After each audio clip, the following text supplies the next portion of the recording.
እንግዲህ በዛሬው ዕለት የተለያዩ መረጃዎች ይወጡ ነበር። በተለይም ከዚህ ከጠለምትና ወልቃይት ጋር ከተከፈተው ጥቃት ጋር ተያይዞ ከጠዋት አንስቶ ሙሉ ቀን ያሉ አሁናዊ መረጃዎችን እያሰባሰብን ቆይተናል። የግጭት ወቅት ስለሆነ የግጭት ወቅት ዘገባዎች ደግሞ ጥንቃቄ ስለሚፈልጉ ግራ ቀኝን ማየት እንደዚሁም ደግሞ ተመልካችን ህዝቡን ሊያሳስቱ የሚችሉ እጅግ ሴንሲቲቭ ጉዳዮች ስለሆኑ ከግራም ከቀኝም ከተለያዩ ኃይሎች ምን እየተባለ ነው ምን እየተነገረ ነው የሚለውን ነገር ከምንጮቻችን እንደዚሁም ከተለያዩ አመራሮች የደረሱን መረጃዎች አሉ። እነዛን ተንተርሰን ያለው ነባራዊ ሁኔታም እንደሚመስል እንቃኛለን። በዛሬው ዕለት አዳዲስ ግንባሮች ላይ ጦርነት ወይም ውጊያ ተቀስቅሷል። በተለይም የፌደራል ኮማንድ ፖስት ከራያ አላማጣ ወጥቶ ከራያ አላማጣና ኮረም ወጥቶ ወደ ራያ ቆቦ መግባቱን ተከትሎ የህወሓት ኃይሎች ተጨማሪ ጦር ወደ ኮረምና ወደ አላማጣ አስገብተዋል። በቶናሊ በሚባል የአፋር ክልል ቀበሌ ውስጥ የህወሓት ኃይሎች የከባድ መሳሪያ ድብደባ እንደጀመሩ 3 የሚሆኑ የአካባቢው ነዋሪዎች እንግዲህ ለኢትዮ ዴስክ ተናግረዋል። እነዚህ ምንጮች ምንድነው የሚሉት? ድብደባው ድንገተኛ ከሰሞኑ የኃይል ስምሪቶች እንቅስቃሴዎች የሰራዊትና መሳሪያዎችን በተለይም የቡድንና ከባባድ መሳሪያዎችን የማስጠጋት እንቅስቃሴዎች ነበሩ ይላሉ። ይህን ተንተርሶ እንግዲህ በዛሬው ዕለት 8 ሰዓት አንስቶ የከባድ መሳሪያ ድብደባ እየፈጸመ እንደሚሆን በዚህም ሰብአዊና ቁሳዊ ኪሳራ እንደደረሰ አመልክተዋል። እዛ አካባቢ ላይ እንግዲህ መንግስትም እንግዲህ ጥቃት ተከፍቷልና ያጸፋ ምላሽን እየሰጠ ይገኛል።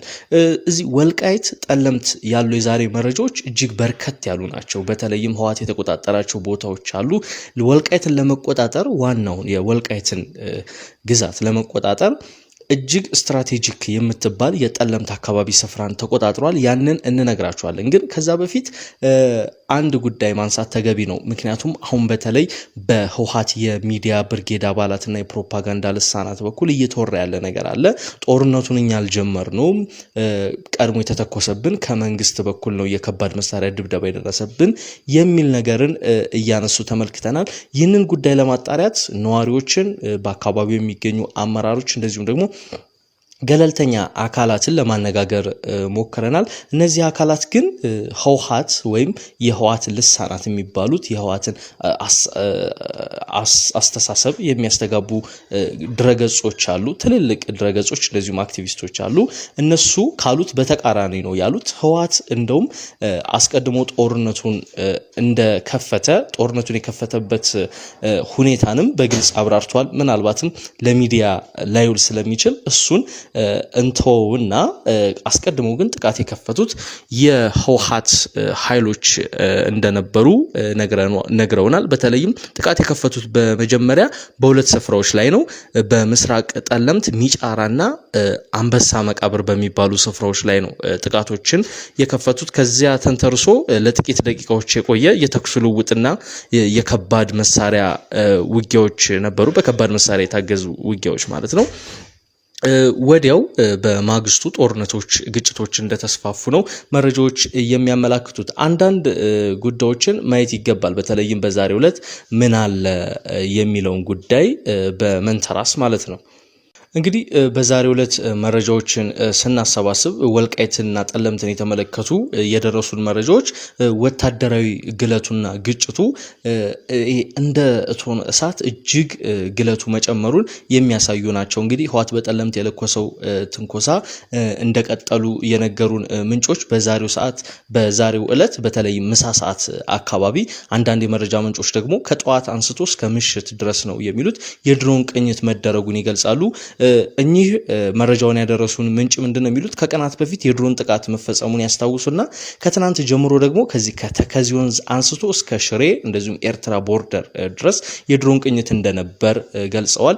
ሌላ ምንጭ ደግሞ በተመሳሳይ ይሄ የፌደራል ኮማንድ ፖስት ከራያ አላማጣና ኮረም ለቆ ከወጣ በኋላ እስከ ዛሬ ከትናንት አንስቶ እስከ ዛሬ ሙሉ ቀን ድረስ ተደጋጋሚ የድሮን ቅኝቶች እንደነበር ነግረውናል። መረጃዎች እንደሚያመላክቱት እንግዲህ ከጥር 18 ጀምሮ አፍላ ውጊያ ከተነሳባቸው የምስራቅና ምዕራብ ጠለምት አካባቢዎች በተጨማሪ በሌሎች ወሳኝ ግንባሮች ፉል ስኬል ዋር ለመክፈት ቲፒኤልኤፍ የሰው ኃይል ሎጂስቲክ እና የመረጃ ቅንጅቶችን እያደረገ እንደሆነ ነው የሚነግሩን። በተለይም በጠለምት ቀጠናዎች እስካሁን በታወቀና እኛም እጃችን ላይ በገባውና ከገለልተኛ አካላትም ከነዋሪዎችን ባረጋገጥነው መሰረት ህወሓት 3 አርሚዎችን አስገብቷል። እነዚህ አርሚዎች አርሚ 11 አርሚ 13 እና አርሚ 35 ናቸው ይላሉ። ቁጥሩ ግን ከዚህም ሊበልጥ ይችላል ይላሉ።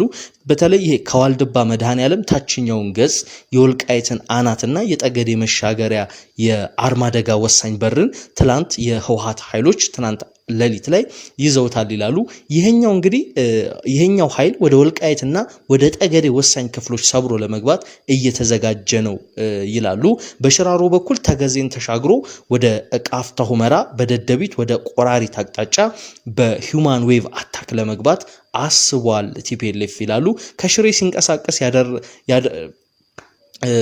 ከሽሬ ሲንቀሳቀስ ያደረው የሰው ኃይልም ለዚህ በአብነት ይጠቅሱታል። ከዚህ በተጨማሪም በሱዳን ያለው የቲፒኤልኤፍ ታጣቂ ኃይል ከመቼውም ጊዜ በላይ የትጥቅ አቅምን ፈጥሯል ይላሉ። እዛ አካባቢ መረጃ ያጋሩን አንድ አመራር አርሚ 70 በ3 ኮሮችና አንድ ኮማንዶ ክፍለ ጦር ከመዋቀሩ ባለፈ ለዚሁ ዘመቻ ሌሎች ስልጠናዎችም ሲሰጠው ቆይቷል ይላሉ። ይህንን ደግሞ የወልቃይት አስተዳዳሪዎች አቶ አሸተ ደምለውና ኮሎኔል ደመቀ ጠንቅቀው ያውቁታል ይላሉ። ድንበር አካባቢ ሸረሪና ላይ ያለው ኮር 701 አዛዡም ኮሎኔል ጸጋይ ኃይል ይባላል። ተጨማሪ ኃይል እንዲጨመርለት ተደርጓል። መሃል ሱዳንን እንዲሁም ዋድ መድሃኒ ይቅርታ ስም ልሳሳት ይችላሉ የአካባቢዎቹን ትንሽ እዛ አካባቢ ያሉ ስሞች ያስቸግራሉ። መሃል ሱዳንና ዋድ መደኒ ላይ ሆነው የአልቡርሃን ጦር ደግፈው ሲዋጉ የቆዩት በዮሐንስና በመብራቶም የሚመሩት ኮር 702 እና ኮር 703 እንደተንቀሳቀሱ ወደዚህ ወደ ሸረሪና አቅጣጫ ማለት ነው። ሸረሪና ማለት እንግዲህ ወልቃይት አፍንጫ ስር ያለ ከወልቃይት 35 የሚያህል ኪሎ ሜትር እንደሚርቅ ነዋሪዎች ይናገራሉ። በተጨማሪም ወዲ ነጮ ተብሎ የሚጠራው አንድ ክፍለ ጦር ኮማንዶም በተመሳሳይ ከዋድ መደኒ ሱዳን ወደ ጠረፍ ወደ ሸረሪና ኃይሉን እንዲያንቀሳቀስ ተደርጓል። መረጃውን ያደረሱን አካላት ምንድነው የሚሉት? በሌላ በኩል የጦርነቱ ቅድመ ዝግጅት ቁልፍ ጉዳይ የሆነው የህወሓት ጀነራሎች የጦርነቱ ወታደራዊ ኮማንድ ማዕከል ሆና የተመረጠችው ቦታ አዲ ጸጸር ማለትም ሽራሮ አጠገብ አቅራቢያ ያለች ስፍራ እንደሆነች ይናገራሉ። በተጨማሪም ከባባድ መሳሪያዎቻቸውንም የቲዲኤፍ ወይም የቲፒኤልኤፍ ኃይሎች ከቦታ ወደ ቦታ እንዳንቀሳቀሷቸውም ይጠቁማሉ። ቡድኑ ቀላል ሮኬቶችን ጨምሮ መድፎችና ታንኮችንም አንቀሳቅሷል። ወደ አዲስ ጸጸርና የጭላ ወስዶ ያከማቻቸው ከባድ መሳሪያዎችም እንዳሉ መረጃዎች ያመለክታሉ። እንግዲህ እነዚህ በወልቃይት እና ጠለምት ያሉ ጉዳዮች ናቸው። እንግዲህ ህወሓት የተቆጣጠራቸውን አንዳንድ ስፍራዎች መመልከት ይበጃል። እነሱን ከመናገራችን በፊት ጀነራል ታደሰ ወረደ ከጥቂት ደቂቃዎች በፊት በአውራምባ ታይምስ በኩል ዝምታቸውን ሰብረዋል። ጊዜያዊ ግጭት እንጂ ፉል ስኬል ዋር ይከሰታል የሚል እምነት እንደሌላቸው እንግዲህ ለአውራምባ ታይምስ እንደተናገሩ ከአውራምባ ታይምስ ዘገባ ላይ ተመልክተናል። ከዚህ በተጨማሪም በዛሬው ዕለት ወደ አዲስ አበባ የመምጣት ለስብሰባ ወደ አዲስ አበባ የመምጣት ቀጠሮ እንደነበራቸው ዘገባው ይጠቅስና ነገር ግን ትናንት አመሻሽ አንስቶ ከአዲስ አበባ ወደ ትግራይ የሚደረጉ በረራዎች ሙሉ ለሙሉ በመቋረጣቸው ምክንያት የጀነራል ታደሰ ወረደ ጉዞ እንደ ተስተጓጎለ ይናገራሉ። አሁንም ለድርድር በሮች እንዳልተዘጉ ጊዜው እንዳረፈደ ጀነራል ታደሰ ወረደ ተናግሯል ይልና ጦርነቱ ጊዜያዊ ግጭት እንጂ ወደ ፉል ስኬል ዋር ይቀየራል የሚል እምነት እንደሌላቸው ተናግሯል።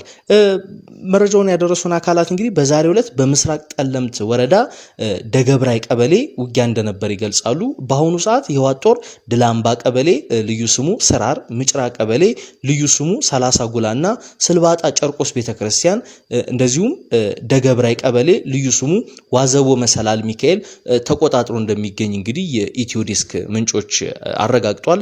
በተጨማሪም በትላንትናው ዕለት በዋልድባ በኩል ከዚህ ከእንስያ እና ቡያ ወንዝ አካባቢ ጻዕዳ፣ ቀርኒና ምስክር የተባሉ ቀበሌዎችን ለመቆጣጠር እየተንቀሳቀሱ እንደሚገኝ የመረጃ ምንጮቻችን ያደረሱ መረጃ ያመለክታል። ከዚህ በተጨማሪም እንግዲህ ህወሓት በዛሬው ዕለት በአዲስ አቅጣጫ አዲስ ውጊያ ከፍቷል። ይህ የሆነው እንግዲህ አመሻሽ ነው። መግቢያችን ላይ እንደጠቀስነው በራያ መሆኒ ወደ አፋር መጋሌ ቶንሳ ቀበሌ የከባድ መሳሪያ ድብደባ ጀምሯል።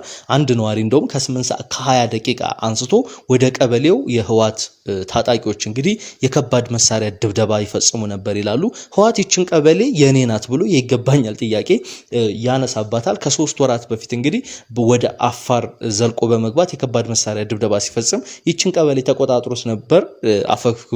ከወራት ቆይታ በኋላ አፈግፍጎ የነበረ ቢሆንም በዛሬው ዕለት ግን ጥቃት እንደከፈተ ነው መረጃዎች ያመላክቱት። ይህ መረጃ እስካጠናቀርንበት ሰዓት ድረስ እንግዲህ ተመልካቾቻችን ከፌደራል መንግስቱ ከትግራይ ጊዜያዊ መስተዳደር በኩል የተሰጠ መግለጫ የለም። ይሁንና ግን እንደ የፈረንሳይ የዜና ጣቢያ ኤኤፍፒ፣ ሮይተርስ፣ ቢቢሲ የመሳሰሉ ዓለም አቀፍ የዜና አውታሮች በመከላከያና በትግራይ ኃይሎች መካከል ግጭት መቀስቀሱን የዲፕሎማቲክ ምንጮችን ዋቢ በማድረግ እየዘገቡ ነው።